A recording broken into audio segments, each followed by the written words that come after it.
My name is Tanisha Jetli and I secured All India rank 400 in UPSC CSE 2022. I am going to talk about prelim stage.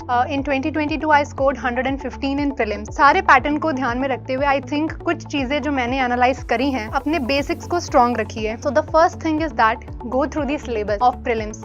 And उसमें make sure that you have prepared your notes very well. दूसरी चीज जो prelims में आती है वो है previous year के क्वेश्चंस, इंक्लूडिंग ऑप्शंस में कोई ऐसी नई चीज आ गई है जो आपको नहीं पता कि ये क्या है.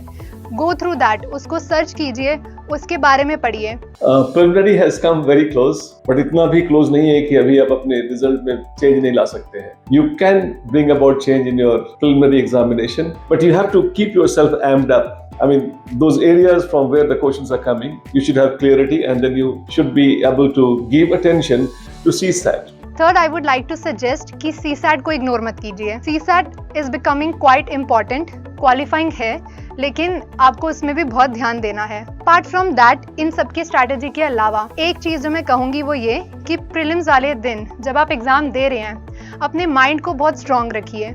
Be ready to face whatever will come in your way. CSAT में बहुत सारे लोग every year they lose their selection and दो तरह के लोग मिलते हैं मुझे. एक तो जो बहुत कॉन्फिडेंट होते हैं कि मुझे CSAT में कोई दिक्कत ही नहीं है, उनका भी रुकता है. एंड दोस्त जो ये मान लेते हैं कि मेरा CSAT हो ही नहीं सकता, उनका भी रुकता है. CSAT बहुत इंपॉर्टेंट है, लेकिन CSAT एक CSAT पूरी तरह से उसको एक यूनिट में नहीं देखें आप. यू शुड ट्राई एंड सी कि इसके कौन कौन से सेगमेंट्स हैं और कौन से सेगमेंट में मेरी कमी है, दिक्कत है. You should try and improve that segment. अभी इतना टाइम है, ठीक हो सकता है. शायद पूरा CSAT नहीं बदल सकता है, but the weak area can be corrected, and I'm sure you cannot take chances with CSAT.